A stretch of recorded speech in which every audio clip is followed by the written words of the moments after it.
Hello students, welcome back to our class that we need to study the superclass Tetrapoda. Before that, I would like to congratulate the two rank holders in AHSSC board, council board, that is third rank and sixth rank holder. Third rank is held by Pritpal, whose JEE mains mark is 99.85. Congratulate. And also the sixth ranked holder Ayush's JEE mains mark is 98.04. I would also like to congratulate Kalpana and Raman campus students whose bio mark is very good. All of them, they got their best. They got bio mark, maximum mark. We got the highest mark 97. They're from the Kalpana campus and also from the Raman campus. 90 above mark are got by a lot of students. I would like to congratulate all of them through this video.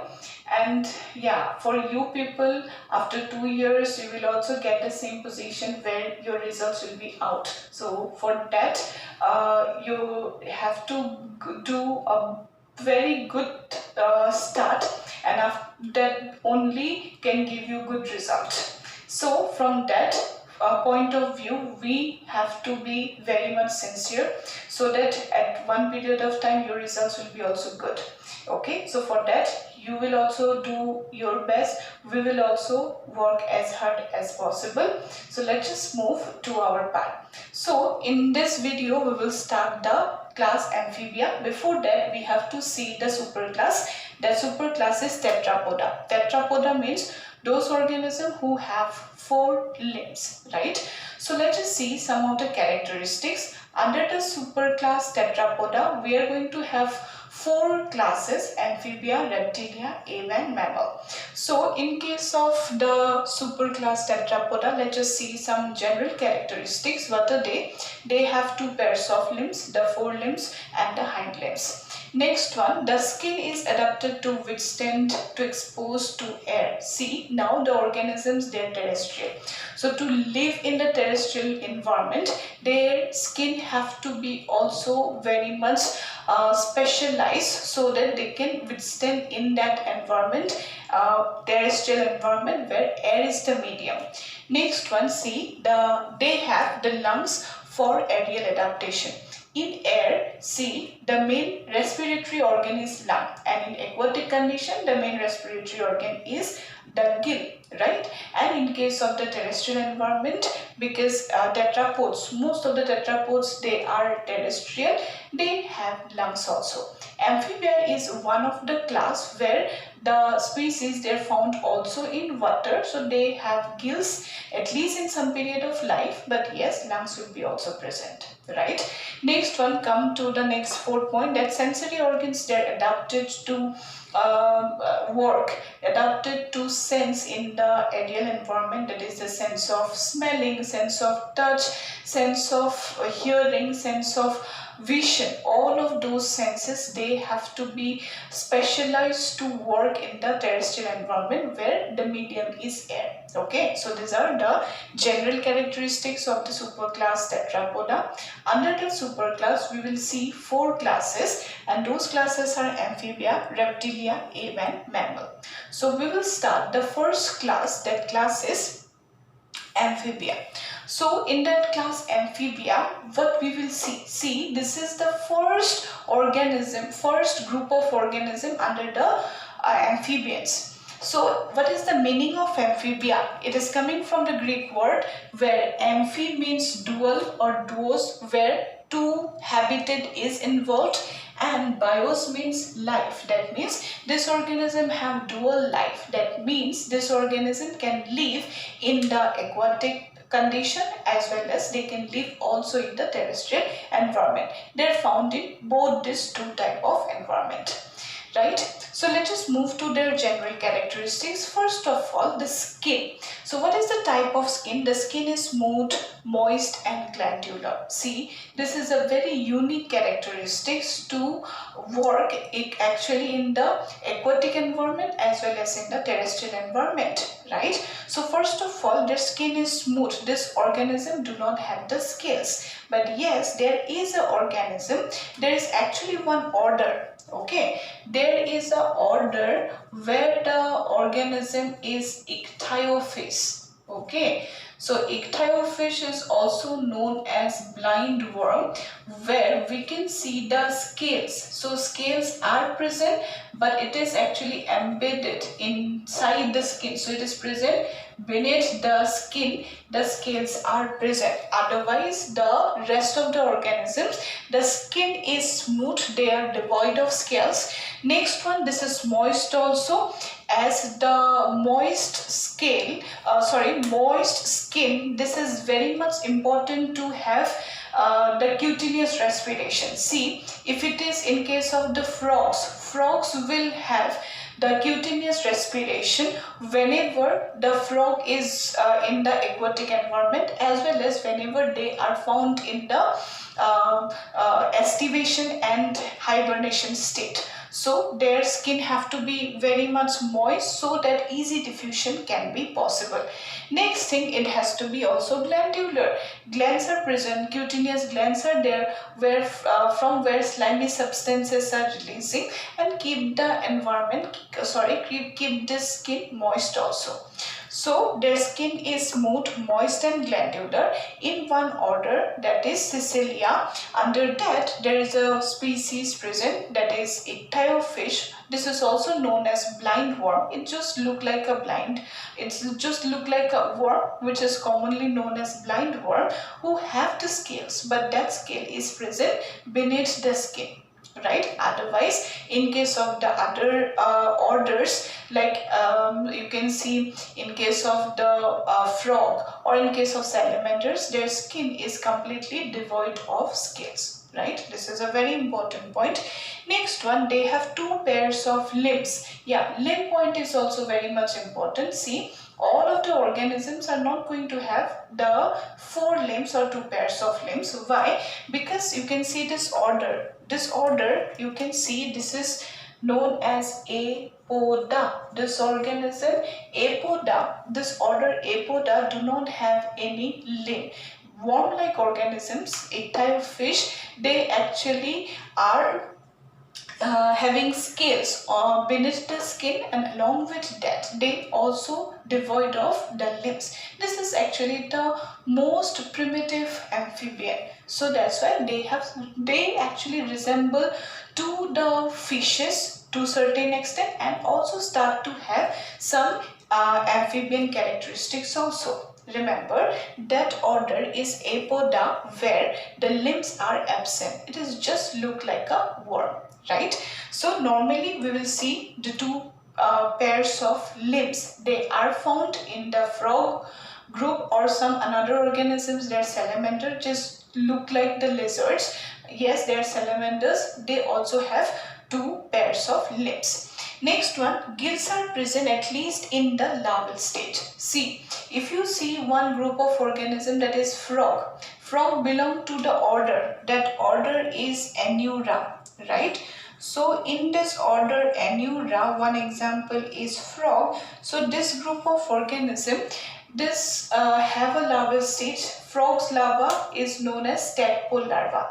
So tadpole is found in the aquatic medium, where the respiratory organ is gill, and whenever they metamorphose to adult, they become adult, they lose the gill, and instead of that gill, in order to respirate in terrestrial condition, they develop the lung, right? So what happened, at least in one stage of their life, that is in the larval stage, they have the gills. Whenever they become adult, they develop the lungs. But yes, there is a phenomenon you can see. What is that? That is neoteny. So what is that condition? Neoteny means it's a condition where the larva retain some characteristics passed on to the adult stage also. Okay, so what is it? We can give the example, that is Necturus. Okay, Necturus is also known as mud puppy, right? So this species, they have the lung as well as gills. Whenever this Necturus was in the larval stage, they had the gill. But whenever they become adult, they develop the lungs. But yes, they also have the gills. Gills do not become, or they do not reduce or do not lost. It is still present. Along with the gills, lungs are also formed. So that's why they can be present in aquatic environment as well as in the terrestrial environment. What is that phenomenon where the adult wholesome larval characteristics, that is neoteny. Neoteny is shown by the species Necturus, which is also known commonly as the mud puppy. Remember, this is important. Now after that, see, next one, respiration by lungs, then buccopharyngeal cavity, skin, gill, etc. See, if you take one example only, that is suppose frog. In case of the frog, whenever it was in the larval stage, that is in the tadpole stage, in case of the tadpole, they have the gills. Whenever they become adult, tadpole lose their gills and become frog, and instead of the gills, now they develop the lungs. Now the frog, you can see the frog, they can be found also in the aquatic environment. They go to the water. You can see in the streams and the ponds, the frogs are found. So in aquatic environment, how the frog can respirate? Because the frogs do not have the gills, they have the lung only. So in that condition, the skin will help in respiration whenever the frog go to the aquatic environment, as well as during estivation, that is summer sleep, and hibernation, that is in the winter sleep. Okay, and another type of respiration, that is buccopharyngeal respiration. That means this is the buccal cavity and this region is pharynx. In this region, they can have air in this region. They can swell and they can store air in this buccopharyngeal region and can also have respiration. So respiration, they can be cutaneous also, they can be bronchial also, as well as it can be buccopharyngeal also. Okay, so these are the some characteristics. Let's just move to the next character.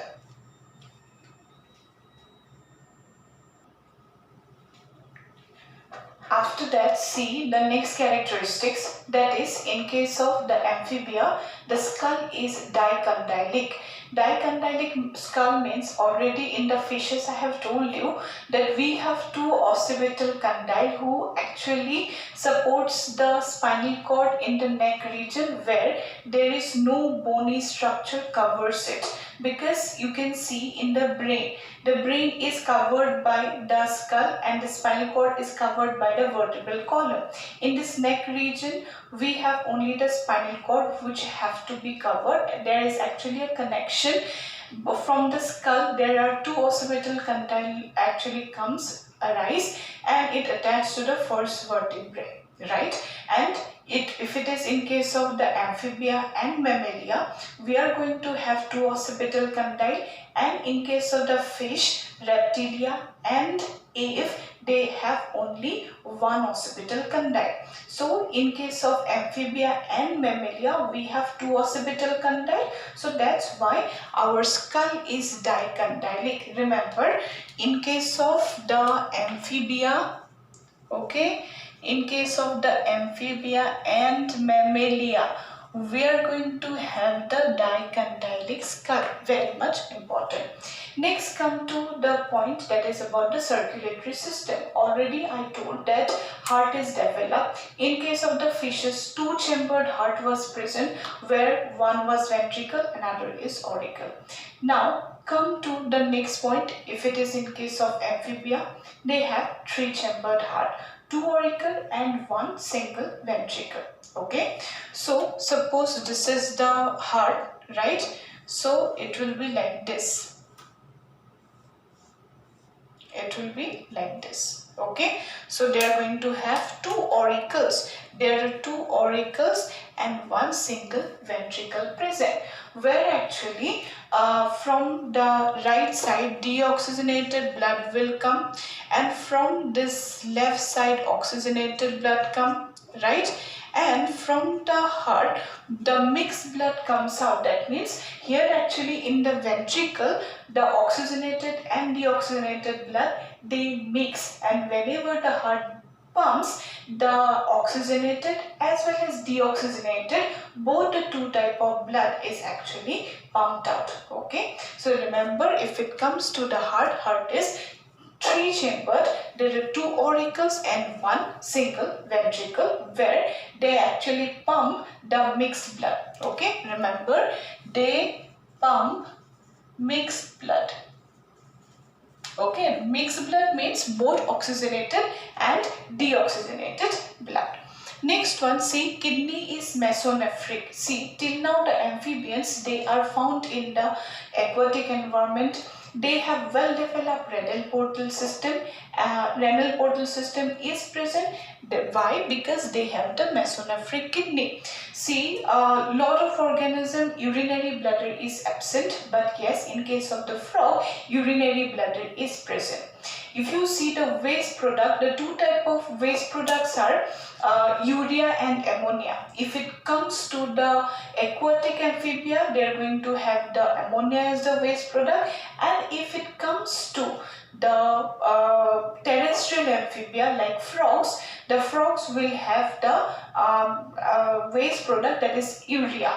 But if it comes to the tadpole and the salamanders, the larval stage of salamanders or the tadpole larva, they are going to have ammonia as the waste product. Why? Because they are found in the aquatic medium.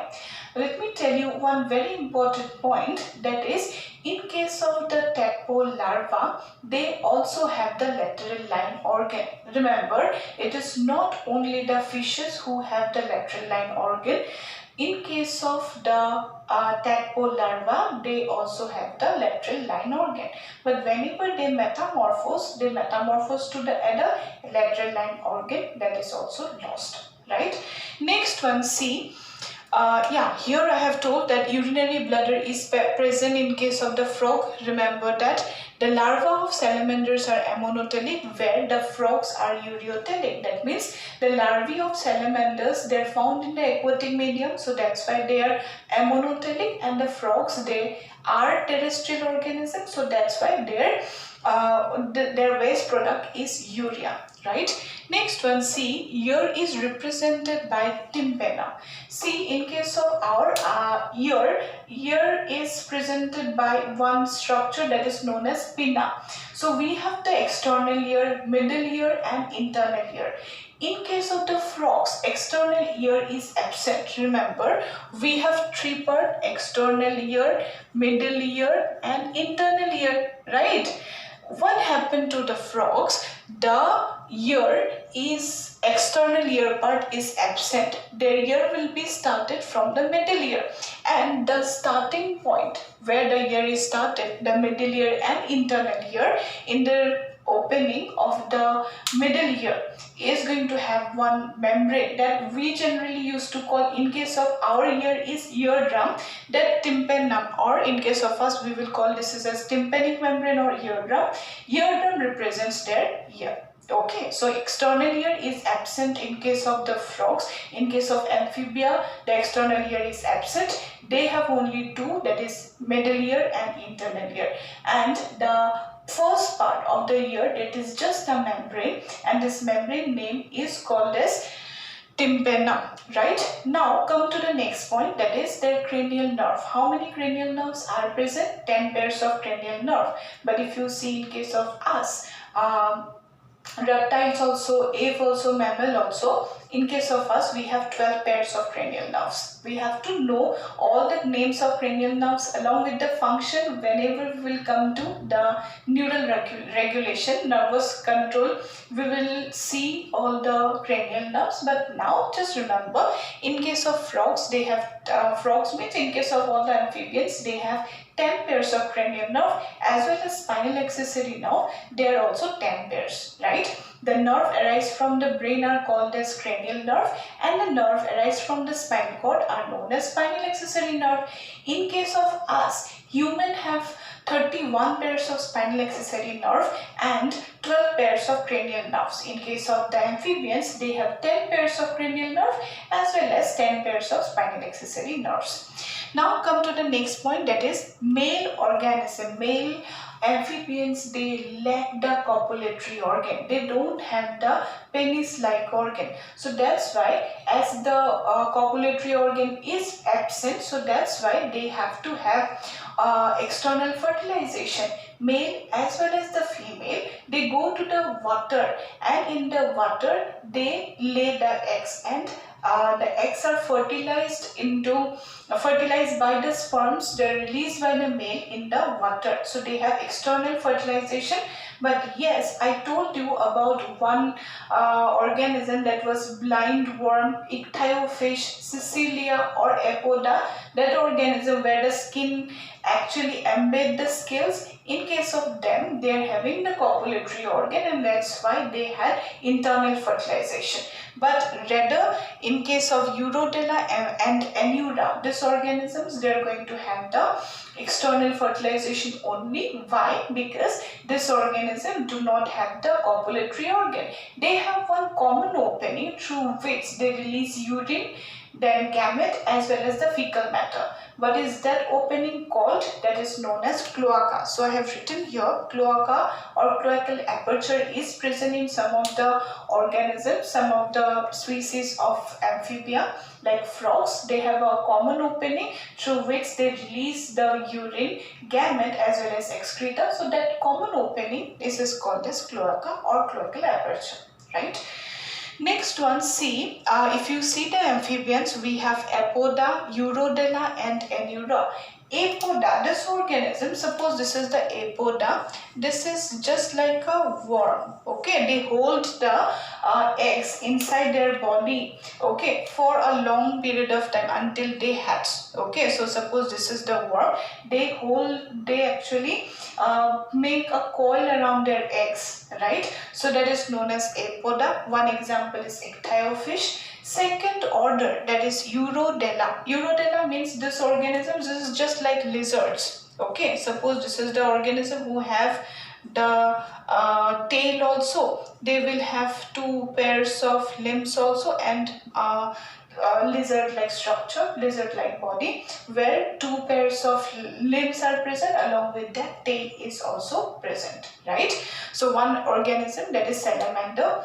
And the last order in the class amphibia is Anura. Anura belongs to the species of frogs and toads like Bufo, Rana, Hyla. All of them, they are different varieties of frogs. We have many varieties of frogs. There are more than hundreds of varieties of frogs are seen. Lots of frogs they're found in different habitats. Like some of them they're found in the green leaves. Their color of the skin is also green. Some of them they're found in the soil. Some of them are found near the water bodies. Lots of varieties of species of frogs are here. So frogs comes under Anura. Okay. Remember, this is very much important. Let me tell you one very much important point, and that point you have to know, right?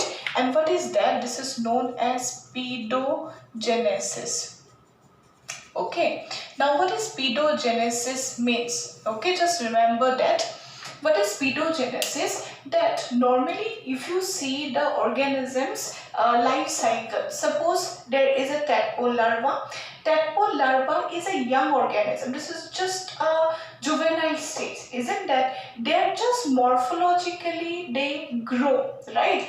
And at one period of time, they become frog, they become adult. And whenever they become adult, they mature, they reproductively mature. And whenever they become adult, only in that period of time, they attain sexual maturity and can lay the eggs, right? What happened to some of the species? I can give you one example. That example, one adult stage, that is known as embryostoma. This is one adult, right? and a larva that is known as exolithal larva. Okay, so this exolithal larva is actually a larval stage where the larva, before their morphological development, they attain sexual maturity. In the larval stage, they even can lay the eggs, right? So that organism where before their morphological development they attain sexual maturity and remain in the larval stage forever, that phenomenon is known as pedogenesis, right? But yes, some of the organisms they are found also in the adult stage, that is known as Ambiostoma, who actually look like a salamander, right? So that phenomenon where sexual maturity is attained by one larva before its morphological development, that phenomenon is known as pedogenesis. Remember, just make a note by yourself. Now come to some of the important point. There is a connecting link present. Actually, it is important from a medical point of view. In competitive examination, this can come that one species, that is Seymoria, which is the connecting link between the amphibia and reptilia, right? Next, one organism who have the largest RBC. What is that? That is Amphiuma, right? Amphiuma is the organism. Amphibia, under the class Amphibia, that Amphiuma have the RBCs, that RBCs are very much larger, right? Next one, the most poisonous frog, that is known as golden dart poison frog, and whose poison can kill actually 200 people instantly. That is so poisonous, right?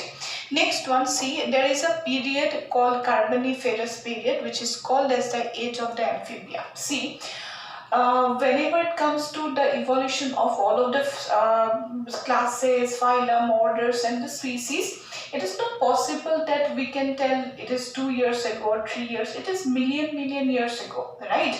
And from the time of origin of the earth, that is around 4.5 billion years ago, till now we have evolution of varieties of species, varieties of animals, plants and varieties of organisms.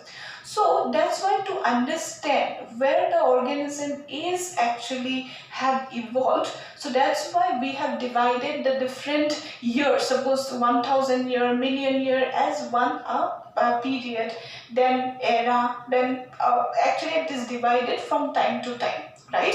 And it is actually a huge the unit of time, that is in years or million years, right? So what is that? That is known as geological time scale. You need to know not now, you will require it in second year whenever you will study evolution, but just for now, just remember that in the geological time scale, there is a period called Carboniferous period, and Carboniferous period is the period of amphibians. So it is known as the age of amphibia, right? And this point already I have told you that cloacal aperture is seen in case of the amphibians. They have the external fertilization, but yes, there is a species that is Apoda, ichthyofish. In case of ichthyofish, they have the copulatory organ, and because of that they have the internal fertilization. That means the male and the female gamete meets inside the female ichthyofish. Okay, so that is all about the amphibians. A number of points I have given, so all those things you have to see. For now you have to remember all of it. So that is all about the amphibia. In the next class we will see the next class. That class is reptilia. For now, that is all about amphibia. Thank you.